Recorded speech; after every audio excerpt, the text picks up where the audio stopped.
Our journey now takes us to East Asia, to ancient China.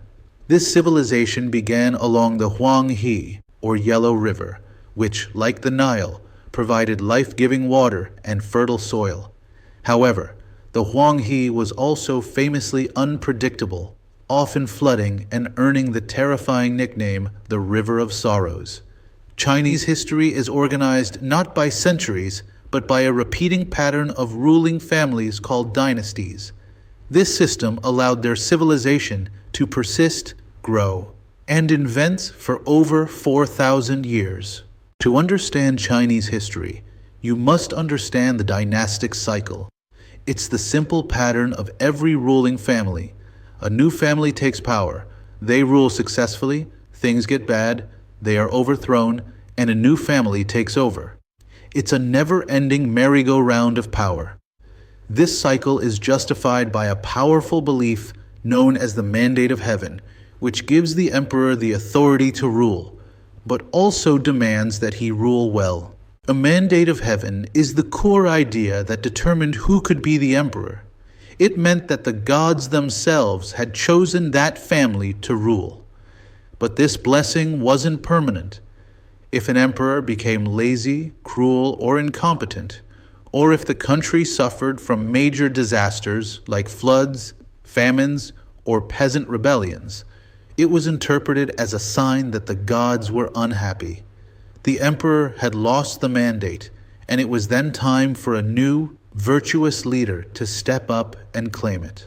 The first dynasty we know much about is the Shang dynasty. They were masters of bronze work, crafting elaborate ritual vessels and weapons. Most importantly, they developed the first verifiable form of Chinese writing. We know this because of oracle bones. These were animal bones or turtle shells on which priests carved questions to the ancestors. They would heat the bone until it cracked, and then interpret the crack's pattern to find the answer. These carvings gave us our first look into ancient Chinese thought. The Chinese writing system is a crucial part of their unity. Unlike most Western languages that use an alphabet, symbols for sounds, Chinese uses characters, symbols for entire words or ideas. The powerful advantage of this is that even if two people in China spoke completely different, incomprehensible dialects, they could still read the same written documents. This common writing script connected people across the entire vast territory and maintained a strong, shared culture. The Zhou dynasty was the longest dynasty in Chinese history, ruling for nearly 800 years. They were the ones who formally established the idea of the Mandate of Heaven to justify overthrowing the Shang. They saw huge technological shifts, most notably moving from bronze to iron for tools and weapons. However, the last few centuries of the Zhou era saw the empire collapse into many warring states. A chaotic time that inspired major thinkers to seek a way to restore order. One of those thinkers was Confucius. His philosophy, Confucianism, became the bedrock of Chinese society. Confucius believed that order could only be achieved if everyone knew their place and behaved correctly, especially by showing filial piety, respect for parents and elders. He emphasized education, morality, and loyalty, arguing that a strong ethical government would naturally lead to a stable and harmonious society. As a balance to the strict rules of Confucianism, the philosophy of Taoism emerged. Founded by Lao Tzu, Taoism teaches that the key to a happy life is to live simply, quietly, and in complete harmony with nature and the natural flow of the universe, called the Tao or the Way. Taoists believed that the best government was one that governed the least.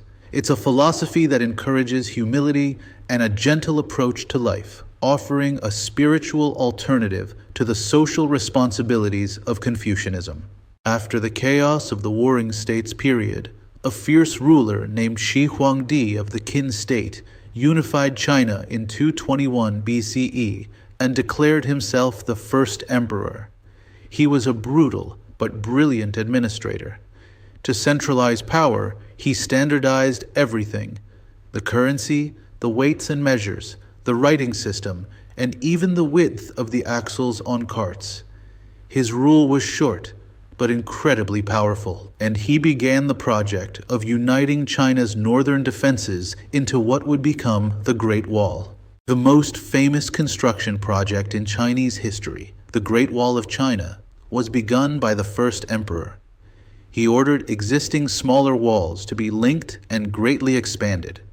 The main purpose of the wall was defensive, to protect the settled Chinese civilization from the fierce, nomadic tribes from the north, particularly the Xiongnu. Building it required the forced labor of hundreds of thousands of peasants and soldiers, symbolizing the massive power of the Qin emperor.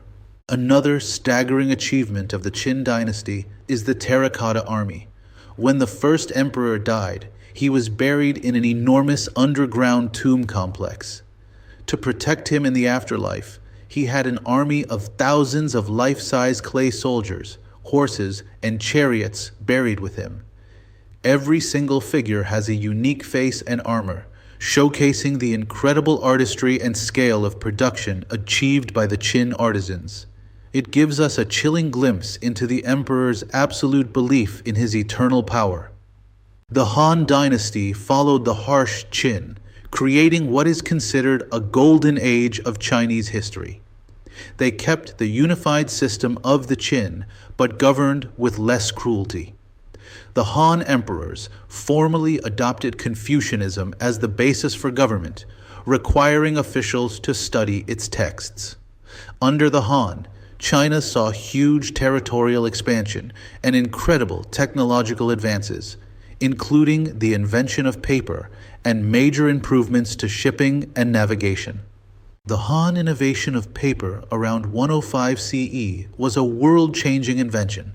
Before paper, scribes wrote on heavy bamboo strips or expensive silk.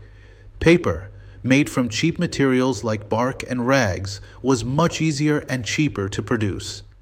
This invention revolutionized record-keeping.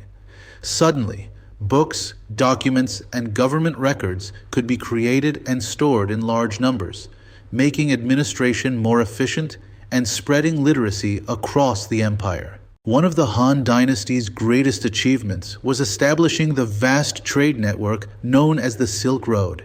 This series of overland trade routes stretched for thousands of miles, connecting China with India, the Middle East, and even the Roman Empire. The most valuable export, kept a secret by the Chinese, was silk. Beyond goods, the Silk Road was a powerful avenue for the exchange of ideas and culture, including the spread of Buddhism into China.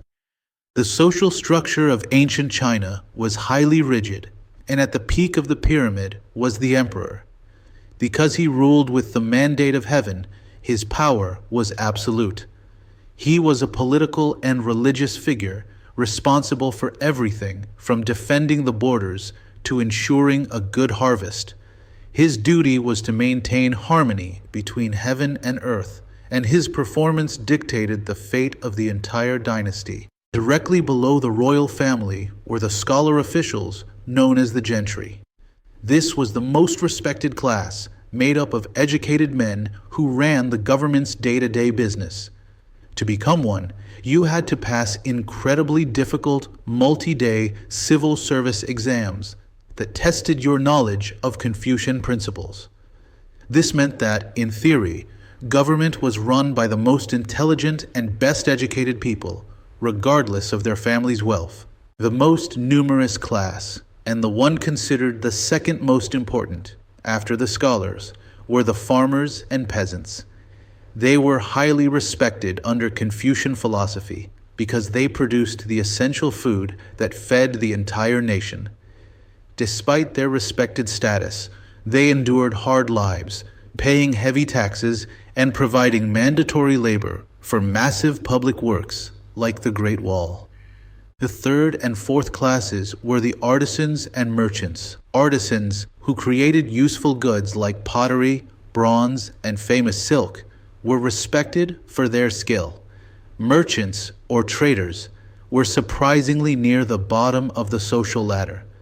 Confucian ideals viewed them as unproductive because they made their money from moving other people's goods, not from creating anything themselves.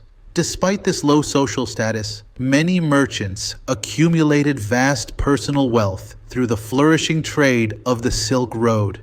The glue that held Chinese society together was the Confucian concept of filial piety. This wasn't just about listening to your mom and dad. It was a deeply ingrained social responsibility to show profound respect and obedience to one's parents, elders, and ancestors. Children were expected to sacrifice their own needs for the good of the family. This concept created strong, loyal family units, and since the state was viewed as a large family with the emperor as the father figure, it fostered stability across the entire empire. Ancient China is defined by this powerful foundation. The dynastic cycle explains their political structure, with the mandate of heaven justifying their rule. Confucianism and Taoism shaped their morals and social structure, valuing order and harmony. And through powerful dynasties like the Qin and the Han, they gave the world massive innovations like writing, the Great Wall, and paper, permanently changing human history.